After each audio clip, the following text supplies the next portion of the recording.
नमस्कार, प्रादेशिक समाचार के साथ मैं चंदन कुमार कौंडिल्य। पहले मुख्य समाचार। प्रधानमंत्री नरेंद्र मोदी आज शाम 7 बजे परीक्षा पे चर्चा कार्यक्रम के दौरान विद्यार्थियों, शिक्षकों और अभिभावकों के साथ बातचीत करेंगे। राज्य सरकार ने कोरोना के बढ़ते मामलों को देखते हुए विवाह समारोह में अधिकतम 200 और अंतिम संस्कार में 50 लोगों के शामिल होने का दिया निर्देश। राज्य में पिछले 24 घंटे में 1264 नए कोरोना पॉजिटिव मरीज मिले। संक्रमितों की कुल संख्या बढ़कर 6844 हुई। और आरबीआई ने ब्याज दरों में नहीं किया बदलाव। चालू वित्त वर्ष में विकास दर 10.5% रहने का अनुमान। और अब समाचारों से पहले एक जरूरी संदेश। कोविड मरीजों की संख्या फिर से बढ़ रही है, इसलिए सभी श्रोताओं से अपील है कि कोई भी कोताही न बरते, सभी सुरक्षा उपायों का पालन करें और 45 वर्ष से ऊपर के सभी लोग बेहिचक टीका लगवाएं। सुरक्षित रहें, 3 आसान उपायों का पालन करें। मास्क पहने, 2 गज की दूरी है जरूरी, सुरक्षित दूरी बनाए रखें, हाथ और मुंह साफ रखें। सूचना और प्रसारण मंत्रालय ने निजी टीवी चैनलों से आग्रह किया है कि वे दवाई भी कड़ाई भी के संदेश के प्रति जागरूकता फैलाएं और कोविड नियमों का पालन करें और पात्र लोगों को टीका लगवाने का संदेश दें। मंत्रालय ने देश में कोविड के बढ़ते मामलों को देखते हुए सभी निजी टेलीविजन चैनलों को एक परामर्श जारी किया है। मंत्रालय ने फिर से कहा कि जनहित में इन संदेशों को प्रचारित करने में टीवी चैनलों की भूमिका महत्वपूर्ण है। प्रधानमंत्री नरेंद्र मोदी आज शाम 7 बजे परीक्षा पे चर्चा कार्यक्रम के दौरान विद्यार्थियों, शिक्षकों और अभिभावकों के साथ संवाद करेंगे। इस कार्यक्रम का सीधा प्रसारण आकाशवाणी रांची से किया जाएगा। इस कारण आज शाम 7 बजे प्रसारित होने वाला प्रादेशिक समाचार शाम 6:35 पर प्रसारित होगा, जबकि जिले में आजकल का प्रसारण शाम 6:50 पर होगा। कार्यक्रम का सीधा प्रसारण आकाशवाणी के FM गोल्ड और इंद्रप्रस्थ चैनल के अलावा AIR लाइव न्यूज 24x7 और YouTube चैनल आकाशवाणी AIR पर भी उपलब्ध रहेगा। राज्य में कोरोना के बढ़ते संक्रमण को देखते हुए सरकार ने 8 से 30 अप्रैल तक स्कूल, कॉलेज, जिम और पार्क बंद रखने का आदेश दिया है। 10वीं और 12वीं की बोर्ड परीक्षाओं को देखते हुए सिर्फ इन कक्षाओं की पढ़ाई अभिभावकों की सहमति से ऑफलाइन हो सकेगी। परीक्षाओं पर किसी तरह की रोक लागू नहीं होगी। मुख्यमंत्री हेमंत सोरेन की अध्यक्षता में कल राज्य आपदा प्रबंधन प्राधिकरण की बैठक में यह निर्णय लिया गया। इसके साथ ही सभी दुकानों और बाजार रात 8 बजे तक ही खुला रखने का आदेश दिया गया है। सभी दुकानें रविवार को पूरी तरह से बंद रहेंगी। धार्मिक और प्रार्थना स्थलों पर क्षमता के 50% तक ही लोग मौजूद रह सकेंगे। रेस्तरां में बैठने की क्षमता के 50% लोग ही मौजूद रह सकते हैं। वहीं सभी स्थानों के लिए मास्क अनिवार्य कर दिया गया है। किसी तरह के जुलूस, धरना, प्रदर्शन, मेला और प्रदर्शनी पर पूरी तरह से पाबंदी रहेगी। वहीं बैंक्वेट हॉल का उपयोग सिर्फ शादी समारोह के लिए ही किया जा सकेगा। विवाह समारोह में 200 से अधिक लोगों को शामिल नहीं हो सकेंगे। श्राद्ध कार्यक्रम में अधिकतम 50 लोगों को ही शामिल होने की अनुमति होगी। किसी भी आयोजन स्थल के प्रवेश द्वार पर थर्मल स्कैनर, हैंड वॉश और सैनिटाइजर की व्यवस्था जरूर रहेगी। वहीं सार्वजनिक स्थानों पर अनावश्यक रूप से 5 लोगों के इकट्ठा होने पर पाबंदी लागू रहेगी। इसके साथ ही स्वास्थ्य विभाग को निर्देश दिया गया है कि वो 5000 बेड तैयार करें। यह सुनिश्चित करने को भी कहा गया है कि प्रतिदिन कम से कम 35,000 कोरोना टेस्ट कराए गए। बैठक के बाद मुख्यमंत्री हेमंत सोरेन ने लोगों से सावधानी बरतने की अपील भी की है। आप लोगों के माध्यम से राज्यवासियों को, बाहर जाने वाले, बाहर से आने वाले सभी लोगों को पूरी तरीके से एहतियातन बरतने का आग्रह हम करते हैं। सरकार के निर्देशों का ध्यानपूर्वक पालन करें और ऐसे संक्रमण में स्वास्थ्य सेवा कैसे इस जंग की तैयारी करे, इस पर भी हम लोगों ने चर्चाएं की। कल 1264 नए कोरोना पॉजिटिव मरीज मिले हैं। इनमें से 539 मरीज रांची के हैं। राज्य में सक्रिय मामलों की संख्या बढ़कर 6844 हो गई है। कल 298 मरीज संक्रमण मुक्त हुए, जबकि 4 मरीजों की मौत हुई है। मृतकों में गिरिडीह और गुमला के 1-1 तथा रांची के 2 मरीज शामिल हैं। वहीं स्वास्थ्य विभाग के अनुसार राज्य में कुल कोविड-19 का मामला अब 1,29,596 हो गया है, जबकि 1,21,608 मरीज ठीक हुए हैं।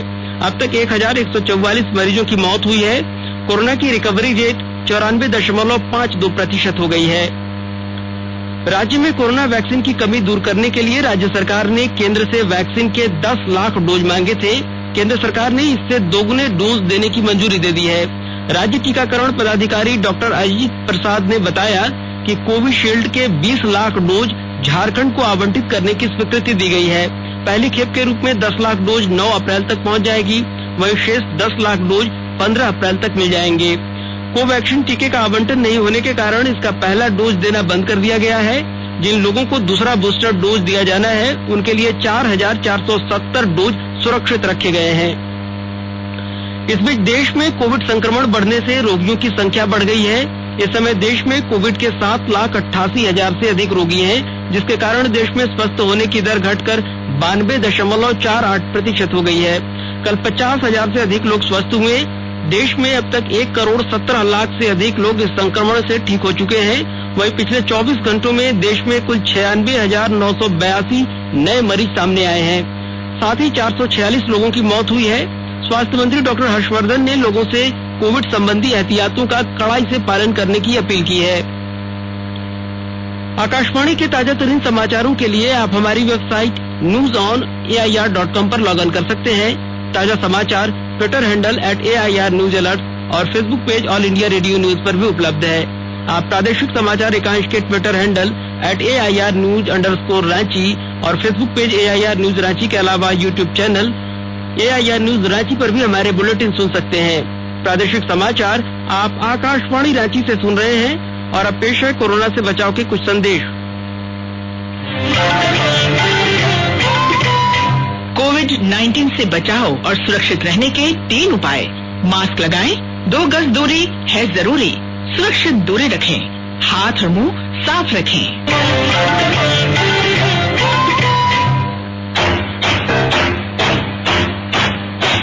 चलो मिलकर एक शुरुआत करें, चलो एक फैसला आज करें, मास्क नहीं तो टोकेंगे, कोरोना को रोकेंगे। चलो एक वादा करते हैं, चलो एक वादा करते हैं, मास्क नहीं तो टोकेंगे, कोरोना को रोकेंगे। भारत सरकार द्वारा जनहित में जारी। प्रादेशिक समाचार में आपका फिर से स्वागत है। धनबाद जिले में कोरोना वायरस का प्रकोप विकराल रूप लेता जा रहा है। मरीजों की संख्या प्रतिदिन दोगुनी रफ्तार से बढ़ती जा रही है। 3 गर्भवती महिलाएं भी कोरोना वायरस से संक्रमित पाई गई हैं। इनको SLNT के कोविड सेंटर में भर्ती कराया गया है। इस सेंटर में मात्र 2 महिला चिकित्सक ही हैं। ऐसे में 24 घंटे यहाँ सेवा उपलब्ध कराना मुश्किल हो रहा है। अस्पताल के अधीक्षक डॉक्टर जितेश रंजन ने सिविल सर्जन से अतिरिक्त चिकित्सकों की मांग की है ताकि सुचारू रूप से संक्रमितों का इलाज हो सके।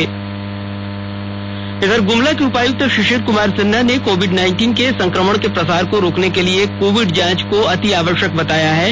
इस संबंध में उन्होंने स्वास्थ्य विभाग को गुमला जिले में कोविड जांच केंद्रों की संख्या बढ़ाने और कोविड केयर सेंटर में सभी आवश्यक व्यवस्था सुनिश्चित करने का निर्देश दिया है। उपायुक्त ने जिला समाज कल्याण पदाधिकारी को ग्रामीण क्षेत्रों में कोरोना संक्रमितों और होने वाले व्यक्तियों की कॉन्ट्रैक्ट ट्रेसिंग आंगनबाड़ी केंद्रों की सेविका एवं सहायिकाओं की सहायता से सुनिश्चित कराने का निर्देश दिया है। इस कार्य के पर्यवेक्षण के लिए पर्यवेक्षकों की टीम बनाने को कहा है। उपायुक्त ने स्वास्थ्य विभाग को अधिक से अधिक संख्या में लोगों का टीकाकरण सुनिश्चित करने का निर्देश भी दिया है।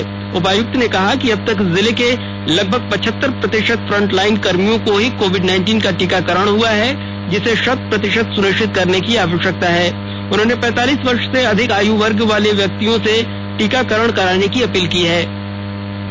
रामगढ़ समाहरणालय सभागार में उपायुक्त संदीप सिंह की अध्यक्षता में स्वास्थ्य विभाग के जिला टास्क फोर्स की बैठक हुई। बैठक के दौरान उपायुक्त ने जिले में कोरोना संक्रमित मरीजों की संख्या और टीकाकरण के बारे में जानकारी ली। विस्तृत ब्यौरे के साथ हमारे रामगढ़ संवाददाता। रामगढ़ समाहरणालय सभागार में उपायुक्त संदीप सिंह की अध्यक्षता में स्वास्थ्य विभाग की जिला टास्क फोर्स की बैठक संपन्न हुई। कोरोना के बढ़ते मामले को देखते हुए उपायुक्त ने सिविल सर्जन, सभी प्रखंड विकास पदाधिकारियों तथा प्रभारी चिकित्सा पदाधिकारियों को जिन क्षेत्रों में बड़ी संख्या में कोरोना मरीज सामने आए हैं, उन क्षेत्रों में कोरोना जांच शिविर का आयोजन करने का निर्देश दिया। इसके साथ ही उपायुक्त ने नियमित रूप से उनके प्रखंडों में प्रखंड स्तरीय टास्क फोर्स की बैठक का आयोजन कर संक्रमित मरीज की स्थिति को देखते हुए उसे होम क्वारंटाइन अथवा सरकारी क्वारंटाइन में रखने का निर्देश दिया। इस दौरान उन्होंने सभी अंचल अधिकारियों को संक्रमित व्यक्तियों की कॉन्टैक्ट ट्रेसिंग करते हुए सभी कॉन्टैक्ट को आवश्यकता अनुसार आइसोलेशन में रखने तथा उनका कोरोना जांच करने का निर्देश दिया। कौशल किशोर तिवारी, आकाशवाणी समाचार, रामगढ़। भारतीय रिजर्व बैंक ने ब्याज दरों में कोई बदलाव नहीं किया है। आज मुंबई में बैंक की द्विमासिक मौद्रिक नीति की घोषणा करते हुए बैंक गवर्नर शक्तिकांत दास ने कहा कि रेपो दर 4% और रिवर्स रेपो दर 3.35% पर बरकरार रहेगी। उन्होंने कहा कि नकद आरक्षी अनुपात भी 3.5% पर बना रहेगा। श्री दास ने उम्मीद जताई कि ग्रामीण क्षेत्रों में बढ़ती हुई मांग और वैश्विक आर्थिक स्थिति में सुधार को देखते हुए चालू वित्त वर्ष के दौरान देश की विकास दर 10.5% रहेगी। गोड्डा जिले के परिसदन में झारखंड विधानसभा की सामान्य परियोजना कमेटी के सदस्यों ने जिले के आला पदाधिकारियों से बैठकें की। इस कमेटी में विधायक अनंत ओझा, दीपिका पांडे, मथुरा महतो एवं सरवू राय शामिल हैं। कमेटी के सदस्यों ने कहा कि सरकार जिले में राशि भेजती है, इनका खर्च अच्छी तरह होना चाहिए। उन्होंने कहा कि उपायुक्त से पीएल अकाउंट से 7 से 8 वर्षों का खर्च का ब्यौरा मांगा गया था, लेकिन उन्हें नहीं मिल सका। बैठक में बुनकरों की समस्याएं, शिक्षा विभाग एवं खनन विभाग आदि की समस्याओं पर विचार किया गया। कमेटी के सदस्यों ने कजिया नदी का दौरा किया। इस नदी से बालू के अत्यधिक उठाव के बाद नदी की स्थिति दयनीय हो गई है। सदस्यों ने कहा कि नदी को जीवित करने एवं पानी संचयन को लेकर सरकार के पास योजना रखी जाएगी। विश्व स्वास्थ्य दिवस के मौके पर पद्म भूषण से सम्मानित पूर्व लोकसभा उपाध्यक्ष कड़िया मुंडा ने बेबाकी से अपने स्वास्थ्य के राज बताई। उन्होंने कहा कि यदि हम संयमित जीवन अपनाकर स्वाद पर नियंत्रण रखें तो हम अपने सेहत को बेहतर बनाए रख सकते हैं। पहले के समय में लोग चावल, दाल, साग, सब्जी सहित साधारण खाना खाते थे। लोग मसालों का प्रयोग कम करते थे। वहीं अब मिर्च मसालों से भरपूर आधुनिक लजीज व्यंजन का सेवन करते हैं। ये व्यंजन जीभ के लिए तो बेहद स्वादिष्ट होते हैं, लेकिन दूसरी तरफ सेहत के लिए यह हानिकारक होते हैं। यही वजह है कि पहले के समय में लोग कम बीमार होते थे। वर्तमान समय में अत्यधिक तेल मसालों के सेवन से लोग तरह तरह की बीमारियां पाल रहे हैं। विश्व स्वास्थ्य दिवस अपने सेहत को बेहतर बनाए रखने के लिए सोचने का एक मौका प्रदान करता है। श्री मुंडा ने कहा कि जितना ज्यादा हम अपने जेबा पर नियंत्रण रखेंगे, उतना ही ज्यादा हम अपने सेहत को बनाए रखेंगे। कांग्रेस छात्र संगठन एनएसयूआई झारखंड प्रदेश उपाध्यक्ष इंद्रजीत सिंह के नेतृत्व में एक प्रतिनिधि मंडल ने मुख्यमंत्री हेमंत सोरेन से मुलाकात कर ज्ञापन सौंपा। इस ज्ञापन में टेक्निकल यूनिवर्सिटी के स्कॉलरशिप, शिक्षक कर्मचारियों की कमी, लैब, लाइब्रेरी, परीक्षा परिणाम सहित अन्य मुद्दे शामिल किए गए हैं। सरायकेला खरसावां जिले के खरसावां कुचाई मुख्य मार्ग में सड़क दुर्घटना में पति पत्नी जख्मी हो गए। उन्हें इलाज के लिए ग्रामीणों के सहयोग से स्थानीय सामुदायिक स्वास्थ्य केंद्र खरसावां में भर्ती कराया गया है। घटना कल शाम की है। जानकारी के अनुसार यह दंपति बाइक से जा रहा था। इसी क्रम में रंगामाटी तालाब के समीप घुमावदार सड़क पर बाइक समेत दोनों गिर पड़े। गिरिडीह जिले के बजटो जंगल में महुआ चुनने गई एक महिला को हाथियों ने कुचलकर मार डाला।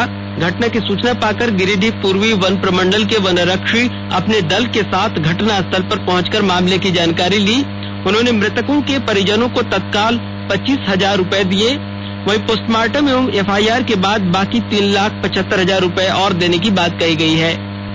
और अंत में मुख्य समाचार एक बार फिर। प्रधानमंत्री नरेंद्र मोदी आज शाम 7 बजे परीक्षा पे चर्चा कार्यक्रम के दौरान विद्यार्थियों, शिक्षकों और अभिभावकों के साथ बातचीत करेंगे। राज्य सरकार ने कोरोना के बढ़ते मामलों को देखते हुए विवाह समारोह में अधिकतम 200 और अंतिम संस्कार में 50 लोगों के शामिल होने का निर्देश दिया। राज्य में पिछले 24 घंटे में 1,264 नए कोरोना पॉजिटिव मरीज मिले। संक्रमितों की कुल संख्या बढ़कर 6,844 हुई।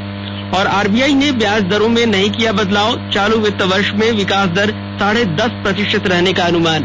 इसके साथ ही आकाशवाणी रांची से प्रादेशिक समाचार का यह बुलेटिन समाप्त हुआ। नमस्कार। घर में रहिए, सुरक्षित रहिए और सुनते रहिए आकाशवाणी।